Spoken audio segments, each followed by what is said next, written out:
Rainbow hospital silver Jubilee offer లో భాగంగా ఈ డిసెంబర్ 31, 2024 లోగా రిజిస్టర్ చేసుకున్న వారికి IVF కేవలం 99,000 రూపాయలకే పొందండి.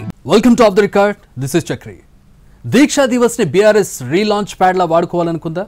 అందుకే గత 10 ఏళ్లలో ఎన్నడూ చేయనంత గ్రాండ్ గా ఈసారి కార్యక్రమాలు నిర్వహించారా?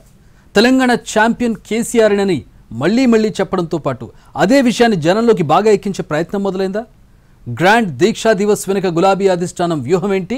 బయట జరుగుతున్న చర్చ ఏంటి? నవంబర్ 29 నేటి బీఆర్ఎస్ నాటి టీఆర్ఎస్ చరిత్రలో మర్చిపోలేని రోజు.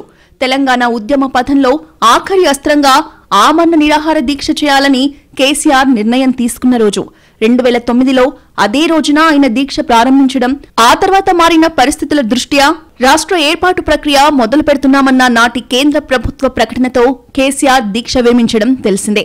ఇక తెలంగాణ ఏర్పాటు తర్వాత వరుసగా 10 ఏళ్లు అధికారంలో ఉంది బీఆర్ఎస్. నవంబర్ 29న దీక్షా దివస్ గా ప్రకటించి కార్యక్రమాలు నిర్వహిస్తున్నా అవి ఎప్పుడూ సాధారణంగానే ఉండేవి. కానీ మొట్టమొదటిసారి ఈ విడత దీక్షా దివస్ ను గ్రాండ్ గా నిర్వహించింది పార్టీ. గత 10 ఏళ్లలో లేనంత హంగు ఆర్భాటం కనిపించింది. ఇక్కడే రకరకాల డౌట్స్ వస్తున్నాయట రాజకీయ వర్గాలకు. తాము అధికారంలో ఉన్నప్పుడు చాలా ఘనంగా నిర్వహించే అవకాశం ఉన్నా అప్పుడెప్పుడు ఆ ప్రయత్నం చేయకుండా ఇప్పుడే ఎందుకు ఈ ప్రోగ్రాం ని అంత ఘనంగా జరిపారన్న చర్చ జరుగుతోంది. అంటే అసెంబ్లీ, లోక్సభ ఎన్నికల తర్వాత డీలా పడ్డ పార్టీ క్యాడర్ ను రీఛార్జ్ చేసేందుకు ఈ రోజును పార్టీ అధిష్టానం ఉపయోగించుకుందా అన్న విశ్లేషణలు పెరుగుతున్నాయి. భారీగా జన సమీకరణ, జిల్లా కేంద్రాల్లో కార్యక్రమాల ద్వారా నాడు కేసీఆర్ చేసిన త్యాగం వల్లే రాష్ట్రం వచ్చిందని ఇప్పుడు తాము ప్రతిపక్షంలో ఉన్నప్పుడు గుర్తు చేయాలనుకున్నారా అని మాట్లాడుకుంటున్నాయి రాజకీయ వర్గాలు. మరోసారి సెంటిమెంట్ ను రగిల్చి తెలంగాణ బ్రాండ్ ను వాడుకోవడానికి బీఆర్ఎస్ సిద్ధమైందా? ఛాంపియన్ కేసీఆర్ఏనని మళ్లీ చెప్పడంతో పాటు జనంలోకి ఎక్కించాలన్న ప్లాన్ ఉన్నట్టు కనిపిస్తోందని అంటున్నారు పొలిటికల్ పండిట్స్. అలాగే కరీంనగర్లో కేటీఆర్, సిద్దిపేటలో హరీష్ రావు స్వయంగా ఈ కార్యక్రమాల్లో పాల్గొని క్యాడర్లో ఊపు తెచ్చే ప్రయత్నం చేశారు. అంతకు మించి జైలుకెళ్లి వచ్చాక పూర్తి స్థాయిలో పొలిటికల్ మౌనం పాటించిన ఎమ్మెల్సీ కవిత తొలిసారి దీక్షా దివస్ కోసం తెలంగాణ భవన్ కొచ్చారు.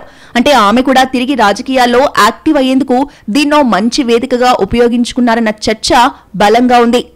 రాష్ట్ర సెంటిమెంట్ కు సంబంధించిన కార్యక్రమంతో రీ ఎంట్రీ ఇచ్చారు గనక ఇక ఆమెకు పెద్దగా ఇబ్బందికర వాతావరణం ఉండదని, అందుకే ఈ కార్యక్రమాన్ని ఎంచుకున్నారన్న వాదన సైతం ఉంది. పూర్తి ప్రతికూల వాతావరణం ఉన్న పరిస్థితుల్లో ఈ దీక్షా దివస్ పార్టీ రీఛార్జ్ కు బాగానే ఉపయోగపడి ఉంటుందన్నది తెలంగాణ పొలిటికల్ పండిట్స్ చెప్పే మాట. రాబోయే స్థానిక సంస్థల ఎన్నికల్లో సత్తా చాటడానికి ఇది బూస్ట్ ఇస్తుండొచ్చని కూడా లెక్కలేసుకుంటున్నారట. ఉద్యమ సెంటిమెంట్ మరోసారి జనంలో బలపడితే రాజకీయంగా తమకు తేలిక అవుతుందన్నది బీఆర్ఎస్ పెద్దల భావనగా తెలుస్తోంది. మొత్తం మీద ఇలా రకరకాల కోణాల్లో దీక్షా దివస్ బీఆర్ఎస్ కు పొలిటికల్ గా ఉపయోగపడుతుండొచ్చని అంటున్నారు. అందుకే పార్టీ అధిష్టానం కూడా అధికారం ఉన్నప్పటికంటే ఇప్పుడే ఈ కార్యక్రమాలను నిర్వహించి ఉండవచ్చన్నది విస్తృత అభిప్రాయం. పార్టీ ప్లాన్ ఏ మేరకు వర్కౌట్ అయిందన్నది తెలియాలంటే కొద్ది రోజులు ఆగాల్సిందే.